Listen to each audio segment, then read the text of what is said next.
അസ്സലാമലൈക്കും. എല്ലാവർക്കും fathers tasty കിച്ചൻ്റെ പുതിയ വീഡിയോയിലേക്ക് സ്വാഗതം. കപ്പ കൊണ്ട് നല്ല രുചികരമായിട്ടുള്ള 4 മണി പലഹാരമാണ് ഇന്ന് തയ്യാറാക്കുന്നത്. അപ്പോൾ പെട്ടെന്ന് വീഡിയോയിലേക്ക് പോവാം. കപ്പ തൊലിയൊക്കെ കളഞ്ഞ് ചെറിയ പീസാക്കി വെച്ചിട്ടുണ്ട്. ഇനി ഇതൊരു കുക്കറിലേക്ക് ഇട്ട് കൊടുക്കാം. ഇതിലേക്ക് ആവശ്യത്തിനുള്ള ഉപ്പും ഒരു നുള്ള് മഞ്ഞൾപ്പൊടിയും ആവശ്യത്തിനുള്ള വെള്ളവും ചേർത്തിട്ട് ഒരു 2 വിസിൽ വരുന്നത് വരെ നന്നായിട്ടൊന്ന് വേവിച്ചെടുക്കണം. ഒരു വലിയ ഉള്ളി ചെറുതായിട്ട് അരിഞ്ഞത്, 3 പച്ചമുളക് ചെറുതായിട്ട് അരിഞ്ഞത്, ഒരു ചെറിയ കഷ്ണം ഇഞ്ചി, 3-4 അല്ലി വെളുത്തുള്ളി ചെറുതായിട്ട് അരിഞ്ഞത്, കുറച്ച് കറിവേപ്പില എന്നിവ എടുത്തു വച്ചിട്ടുണ്ട്. കിഴങ്ങ് നന്നായിട്ട് വെന്തിട്ടുണ്ട്. ഇനി ഇതിലെ വെള്ളമൊക്കെ വാർത്തെടുത്ത് ഇത് നന്നായിട്ടൊന്ന് ഉടച്ചെടുക്കണം. കിഴങ്ങ് നന്നായിട്ട് ഉടച്ചെടുത്തിട്ടുണ്ട്. ഇനി ഒരു പാത്രം അടുപ്പിൽ വെച്ച് അതിലേക്ക് ഓയിൽ ഒഴിച്ച് കൊടുക്കുക. ഓയിൽ നന്നായിട്ട് ചൂടായതിനു ശേഷം ഇതിലേക്ക് കടുക് ഇട്ട് കൊടുക്കുക. കടുക് പൊട്ടിയതിന് ശേഷം ഇതിലേക്ക് കറിവേപ്പില, ഇനി നമ്മൾ ചെറുതായിട്ട് അരിഞ്ഞു വെച്ചിരിക്കുന്ന ഉള്ളി, പച്ചമുളക്, വെളുത്തുള്ളി, ഇഞ്ചി എന്നിവ ഇട്ട് ആവശ്യത്തിനുള്ള ഉപ്പും ചേർത്തിട്ട് നന്നായിട്ടൊന്ന് വഴറ്റിയെടുക്കണം. ഉള്ളി നന്നായിട്ട് വാടിയതിന് ശേഷം ഇതിലേക്ക് നമ്മൾ ഉടച്ചു വെച്ചിരിക്കുന്ന കപ്പ ചേർത്ത് കൊടുത്ത് നന്നായിട്ട് മിക്സാക്കി എടുക്കണം.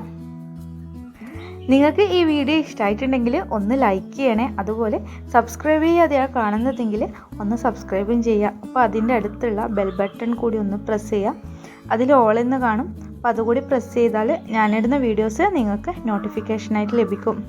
അപ്പോൾ ഇത് നന്നായിട്ടൊന്ന് മിക്സാക്കി എടുക്കണം. അതിനുശേഷം നമുക്ക് തീ ഓഫ് ചെയ്യാം.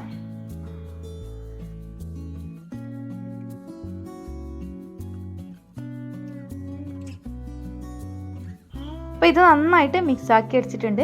ഇനി നമുക്ക് തീ ഓഫ് ചെയ്യാം. അതിനുശേഷം ഇതൊന്ന് ആറാൻ വെക്കാം. ഇത് ആറി വരുന്ന ടൈമിൽ മാവ് റെഡിയാക്കാം. അപ്പോൾ ഞാൻ മൈദയാണ് എടുത്തിട്ടുള്ളത്. ഇതിൽ ആവശ്യത്തിനുള്ള ഉപ്പും ചേർത്ത് കൊടുത്തിട്ടുണ്ട്. നമുക്കിതിൽ കുറച്ച് വെള്ളം ഒഴിച്ചിട്ട് നന്നായിട്ടൊന്ന് മിക്സാക്കി എടുക്കണം. നമ്മൾ പഴം പൊരിക്കുമ്പോൾ തയ്യാറാക്കുന്ന കൂട്ടുപോലെ, പക്ഷേ പഞ്ചസാര ചേർക്കണ്ട. ഉപ്പും മൈദ ഇട്ടിട്ട് ആവശ്യത്തിനുള്ള വെള്ളം ഒഴിച്ചിട്ട് നന്നായിട്ടൊന്ന് മിക്സാക്കി എടുക്കാം.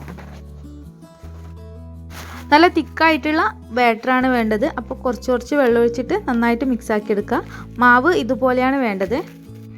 ഇനി ഇതിൽ നിന്ന് കുറച്ചെടുത്തിട്ട് ചെറിയ ഉരുളകളാക്കി എടുക്കാം.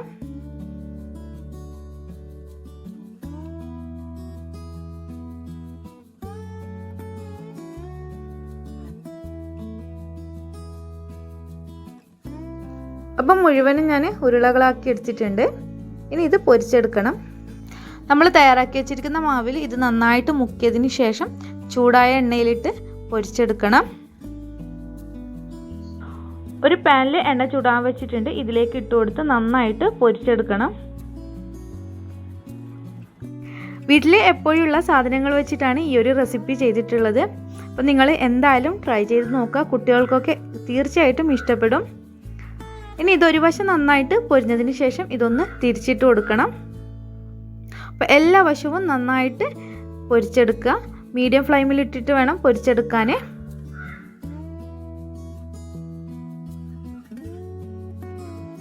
ഇപ്പം എല്ലാ വശവും പൊരിഞ്ഞു വന്നിട്ടുണ്ട്. ഇനി ഇത് കോരി മാറ്റാം. അപ്പം ബാക്കിയുള്ളതും ഇതുപോലെ പൊരിച്ചെടുക്കണം. നിങ്ങൾ ഈ ഒരു റെസിപ്പി എന്തായാലും ട്രൈ ചെയ്ത് നോക്കണം. നല്ല ടേസ്റ്റുള്ള ഒരു ബോണ്ടയാണിത്. അപ്പം നിങ്ങൾ ട്രൈ ചെയ്ത് നോക്കിയിട്ട് കമൻറ്റ്സ് അറിയിക്കുക. നിങ്ങൾക്ക് ഈ വീഡിയോ ഇഷ്ടമായിട്ടുണ്ടെങ്കിൽ ലൈക്ക് ചെയ്യുക, ഷെയർ ചെയ്യുക, സബ്സ്ക്രൈബ് ചെയ്തിട്ട് സബ്സ്ക്രൈബ് ചെയ്യുക. മറ്റൊരു വീഡിയോയുമായി വീണ്ടും കാണാം. അസ്സലാമു അലൈക്കും.